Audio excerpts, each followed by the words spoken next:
नमस्कार दोस्तों, स्वागत है आपका मेरे चैनल माया क्रिएशंस में। और आपने हेडिंग पढ़ी होगी आज की जो मेरी वीडियो है, उसमें मैं बताने वाली हूँ कुछ बारीकियाँ, जिससे कि आपको ये पता चलेगा कि आपका ब्लाउज़ का शोल्डर क्यों गिर जाता है बार बार, और क्या मिस्टेक्स होती हैं हमसे कटिंग करते वक्त या मेजरमेंट लेते वक्त, जिसकी वजह से हमारा कंधा जो है वो बार बार गिरता है।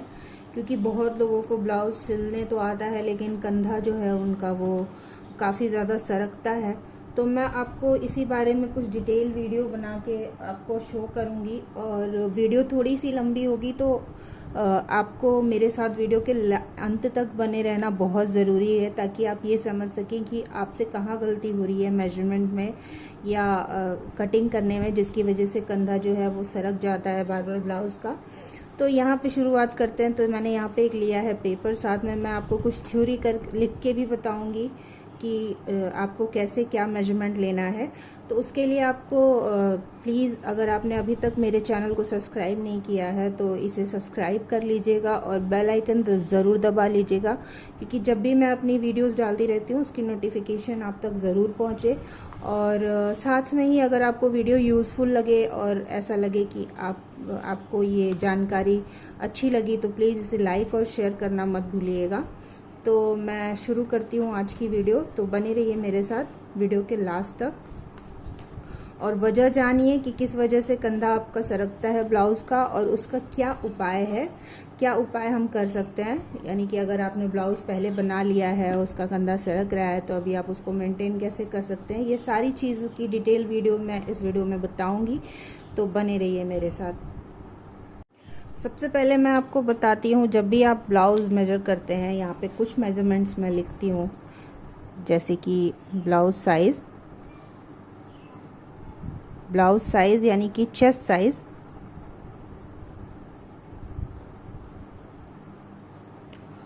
और यहाँ पे लिखती हूँ मैं नेकलाइन।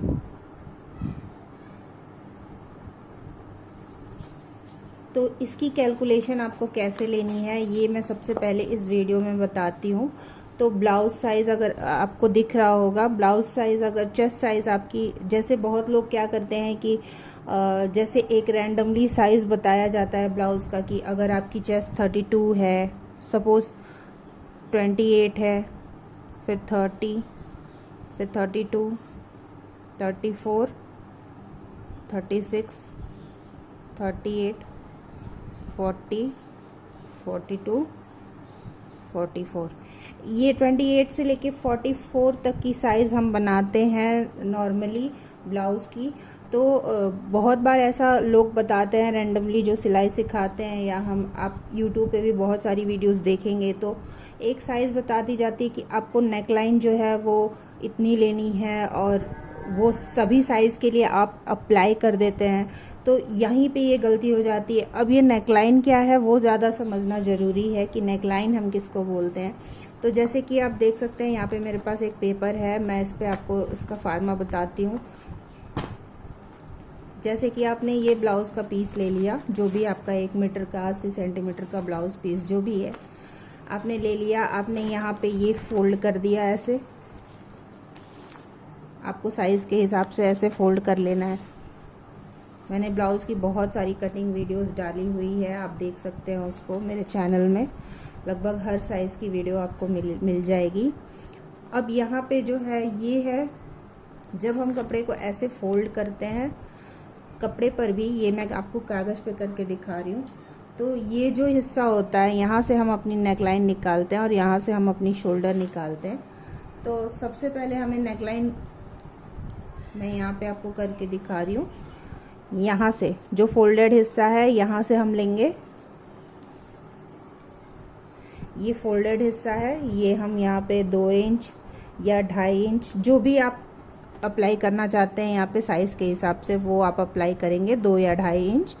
और हमेशा मैंने बोला है कि फ्रंट का गला आपको 6 इंच ही रखना है। यानी कि अगर सपोज़ हमने यहाँ पे 2 इंच लिया है,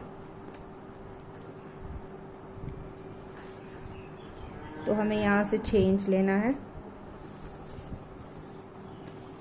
ये फ्रंट का गला मैं बता रही हूँ आपको।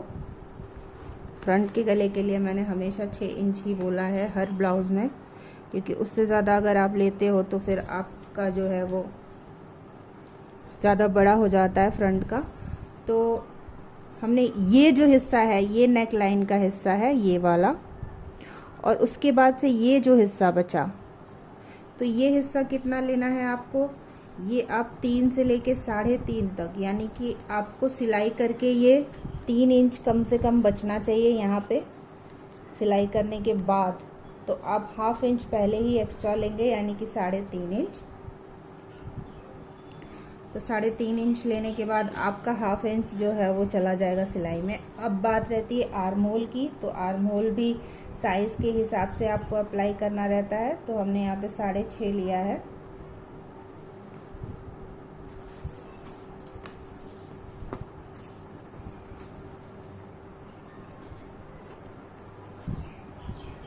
तो ये हमने नेकलाइन मार्किंग कर ली, ये हमारा जो है आर्म होल हो गया। अब ये जो बीच का हिस्सा बचा ये हो गया हमारा शोल्डर। तो थोड़ा सा यहाँ पे आप गले की पाइपिंग बनाते हैं तो थोड़ा सा हिस्सा यहाँ पे जाएगा ½ इंच, और यहाँ पे आप आर्म होल जोड़ेंगे यानी अपनी आस्तीन, तो ½ इंच यहाँ जाएगा। तो लगभग ये 3 इंच 2.25 से 3 इंच आपका यहाँ पे रेडी हो जाएगा यहाँ पे। अब हमारा गला क्यों सरकता है वो मैं आपको रीज़न बताती हूँ। कई बार क्या होता है, हमने जैसे 28 बहुत छोटी साइज़ है ब्लाउज़ की, 28, तो हम क्या करते हैं, हम नेकलाइन भी 2.5 ले लेते हैं, जो कि ये नहीं होना चाहिए। अगर आप पतले हैं, आपकी ब्लाउज साइज़ 28 है, तो आपको यहाँ पे 2.5 इंच रखने की कोई ज़रूरत नहीं है। लोग ऐसा बोलते हैं कि ब्लाउज़ में 2.5 इंच ही लेना ज़रूरी है नेकलाइन, ऐसा कोई ज़रूरी नहीं है। आप 2.5 इंच की जगह 2 इंच लेंगे यहाँ पे, और 2 इंच आप किसी भी छोटी साइज़ के लिए, पतले लोगों के लिए आप ले सकते हैं। 2 इंच से ज़्यादा ना लें। अगर आप 2 लेंगे तो आप डीप गला भी बना सकते हैं। जैसे कि अगर आपने नेकलाइन यहाँ पे 2 इंच ली है तो आप नीचे जितना चाहे डीप गला बना सकते हैं, आपके ऊपर है, वो सरकेगा नहीं। अगर आपने 2.5 ले ली है और फिर आप डीप गला बनाते हैं तो वो ज़रूर सरकेगा, एक रीज़न ये भी है। तो ब्लाउज़ के हिसाब से लें यहाँ पे, और साइज़ कोई भी हो, यहाँ पे 28 और 30 के लिए भी आप 2 इंच ही रखें, नेकलाइन 2 इंच।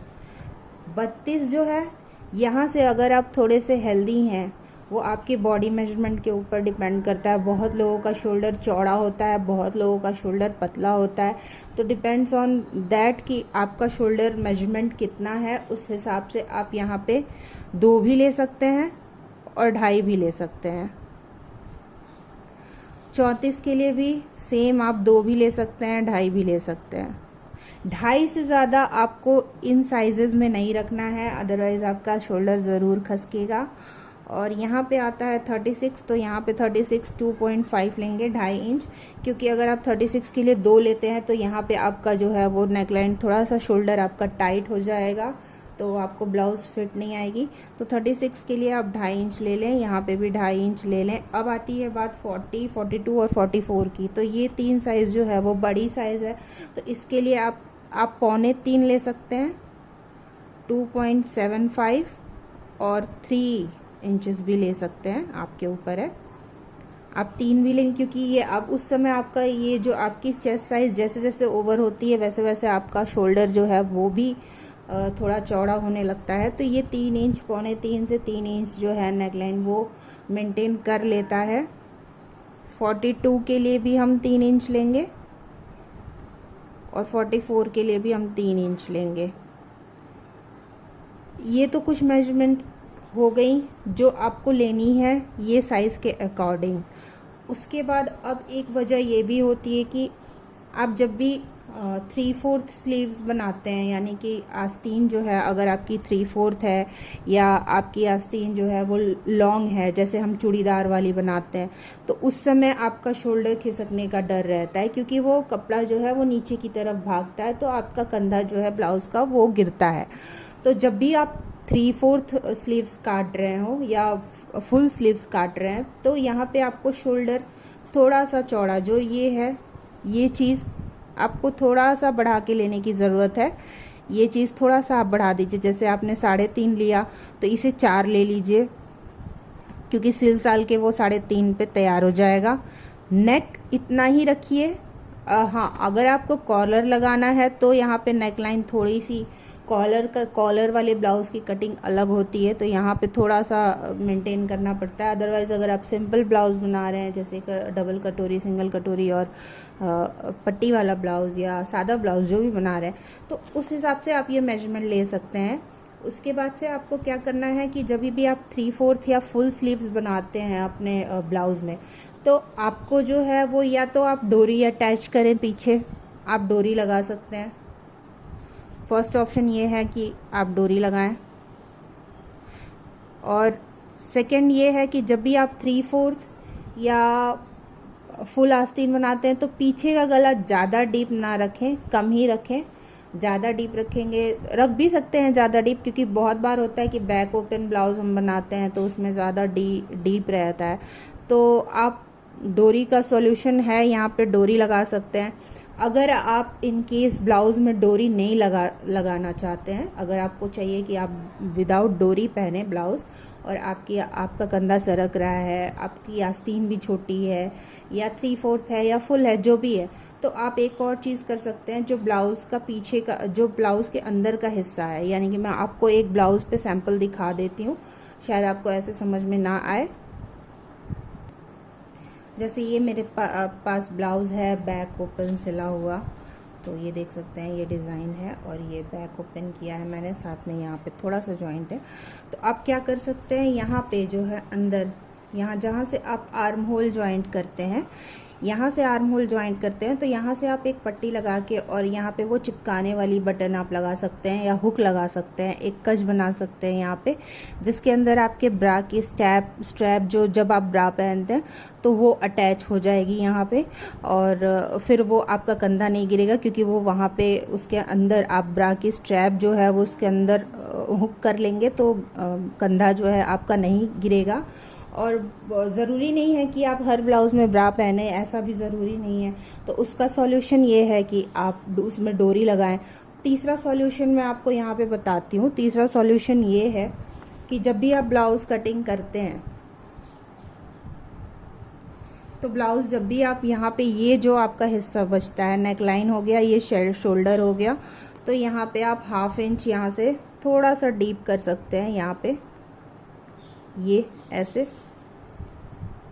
दोनों तरफ से, आगे से भी पीछे से भी, ये ऐसे डीप करके, और उसके बाद से ये 1/2 इंच थोड़ा सा बेंड करके आप अगर ऐसे शोल्डर काटेंगे तो ये जो है आपकी शोल्डर पे आके एडजस्ट हो जाएगा, और उससे ब्लाउज़ गिरने का, शोल्डर गिरने का डर जो है वो भी कम हो जाएगा। तो ये 3 सॉल्यूशन आपके पास है, आप तीनों इसको अप्लाई कर सकते हैं। अगर अभी भी आपके पास कोई ऐसा ब्लाउज़ है जिसका कंधा गिरता है, तो ये सॉल्यूशंस बेस्ट हैं जो मैंने बताई हैं इस वीडियो में। साथ में ये ध्यान देना बहुत ज़्यादा ज़रूरी है कि आपको जो है वो शोल्डर नेकलाइन कितना रखना है अपने ब्लाउज़ में, साइज़ के अकॉर्डिंग। उसके बाद से एक मेजरमेंट करने का एक तरीका और है कि अगर आप चाहते हैं, आपको शोल्डर लेना है, सपोज़ आपका शोल्डर है, मैं आपको यहाँ पे लिख के समझा रही हूँ, जैसे सपोज़ आपने शोल्डर नापा, आपका शोल्डर है 14 इंच, आपने टेप से मेजर कर लिया कि आपका शोल्डर है 14 इंच। तो शोल्डर लेने का एक और तरीका होता है, जब भी आप ब्लाउज़ कटिंग करते हैं तो या तो आप नेकलाइन अलग से लेते हैं या तो एक ही बार मेजर कर लेते हैं, शोल्डर और नेकलाइन दोनों। तो यहाँ पे आपको जब भी आप कपड़ा फोल्ड करते हैं तो ये इसका हाफ आपको लेना है, यानी कि 7 इंच, क्योंकि कपड़ा फोल्ड ऐसे आप जब फोल्ड करेंगे, ये आपका शोल्डर हो गया। जब आप ऐसे फोल्ड करेंगे, मैं दिखाती हूँ, खोलने के बाद ये आपका शोल्डर हो गया। अब आप ऐसे फोल्ड करेंगे तो ये आपका शोल्डर हाफ हो जाएगा यहाँ पे, यानी कि 7 इंच। तो इसमें से जो भी आपका टोटल यहाँ पे आएगा उसमें से -1 इंच कर देना है आपको, यानी कि 6 इंच। 6 इंच में आपकी ब्लाउज़ की साइज़ क्या है, 28 है, 30 है, 32 है, 34 है, जो भी आपकी ब्लाउज साइज़ है उसके अकॉर्डिंग आपको ये नेकलाइन ले लेनी है। और उसके बाद से जो बचेगा, यानी कि ये जो हिस्सा बचेगा वो आपका शोल्डर हो जाएगा। जैसे कि सपोज 6 इंच है, जैसे यहाँ से हमने एक ही बार 6 इंच ले लिया यहाँ तक, और आपको ब्लाउज़ जो है वो बनानी है 2.5 इंच की। यहाँ पे नेकलाइन, यहाँ पे सपोज़ आपको ब्लाउज़ बनानी है 32 की या 34 की, तो ये 2.5 इंच पे आपने मार्किंग किया। अब ये जो हिस्सा बच गया आपका 4 इंच तक, 4 नहीं सॉरी 3.5 तक, ये आपका शोल्डर हो गया। इसमें आधा इंच इधर से, आधा इंच इधर से सिलाई जाएगी। ज़्यादा चौड़ा शोल्डर भी यहाँ पे हो जाता है तो भी देखने में अच्छा नहीं लगता है और बहुत ख़राब लगता है। और यही चीज़ अगर आप बोट नेक बनाते हैं तो बोट नेक में ये चीज़ बहुत पतली हो जाती है, तो उस समय आपको ये अलग मेजरमेंट लेना पड़ेगा। जैसे जैसे आप ब्लाउजेस बनाते हैं, जिस हिसाब से ब्लाउज बनाते हैं, ये मैं आपको नॉर्मल ब्लाउज़ के लिए बता रही हूँ। मैं ये सारे मतलब कि आप बोट नेक पे या और कुछ मतलब कोई और डिज़ाइन बनाएंगे तो कॉलर वाला ब्लाउज़ हुआ, बोट नेक ब्लाउज़ हुआ, तो उस पे ये मेजरमेंट नहीं आएगा। उसके लिए बोट नेक ब्लाउज़ चूँकि हमारा गला ऐसे वहाँ पे ऐसे रहता है तो इसलिए ज़्यादा डीप नहीं रहता है, इसलिए ये काफ़ी पतला रहता है, तो उसकी मेजरमेंट अलग है। मैं उसके लिए अलग से वीडियो बना दूँगी। फ़िलहाल इसके लिए मैं नॉर्मल ब्लाउज़ के लिए मैं आपको ये समझा रही हूँ। तो ये चीज़ आप अपने ब्लाउज़ में अप्लाई कर सकते हैं। तो आप एक ही बार ले लें चाहें तो ये हिस्सा, और आप चाहें तो अलग अलग लें, पहले ये फिर ये, वो आपके ऊपर डिपेंड करता है कि आप पहले क्या लेना चाहते हैं। लेकिन ब्लाउज़ का गला जो है वो आप साइज़ के हिसाब से लें। 2 इंच भी आप रख सकते हैं, कोई ज़रूरी नहीं है। और साथ में मैंने आपको उपाय बताया, यही सेम चीज़ आप सूट के ऊपर भी अप्लाई कर सकते हैं। अगर आप सूट कटिंग कर रहे हैं तो उसमें भी आप ये गले के लिए ये सब यूज़ कर सकते हैं। आप जैसे डीप गला बनाना चाहते, सपोज़ बहुत लोग चाहते हैं कि वो पीछे का गला काफ़ी ज़्यादा चौड़ा बनाए या मटका गला बनाए, तो उसके लिए एक सॉल्यूशन है कि आपने यहाँ पे 2 इंच लिया, सपोज़ आपने यहाँ पे 2 इंच लिया और आपको डीप रखना है बहुत गला, आपने सपोज यहाँ पे 10 इंच ले लिया, तो यहाँ तक डीपनेस आ गई आपकी। उसके बाद से आप क्या कर सकते हैं, आपको गला बनाना है तो कोई ज़रूरी नहीं है कि आप यहाँ पे चौड़ा गला नहीं बना सकते। आप यहाँ से लेके यहाँ से, और आप चाहे कितना भी यहाँ पे चाहे आप कितना भी डिज़ाइन क्रिएट कर दे पीछे में, लेकिन ऊपर जाते जाते आपको यहाँ पे आके जॉइंट हो ही जाना है। यानी कि पीछे आप ये ब्रॉड कर सकते हैं, लेकिन ऊपर का जो आपको है वो शुरुआत यहीं से करनी है। यानी कि जितनी आपने नेकलाइन ली है शुरुआत आपको यहीं से करनी है। उसके बाद आप नीचे जाके आप चाहें तो ऐसे डिज़ाइन या जो भी डिज़ाइन आप जितना चौड़ा चाहें क्रिएट कर सकते हैं। अगर आपको ब्रा नहीं पहननी है उस हिसाब से कि आपको ब्रा नहीं पहननी है, या अगर आपको ब्रा पहननी है तो ये आप ज़्यादा चौड़ा नहीं कर सकते हो। ब्रॉड अगर आपको ब्रॉड बनाना है तो आप नीचे में आके चाहे जितनी पीछे में डिज़ाइन बना ले, लेकिन ऊपर से आपको इतना ही रखना है, इससे कम। मतलब 2 इंच लिया है तो 2 इंच, 2.5 इंच लिया है तो 2.5 इंच, या जो भी है आपका ऊपर का मार्किंग यही रहेगा, उसमें आप कोई कॉम्प्रोमाइज़ नहीं कर सकते।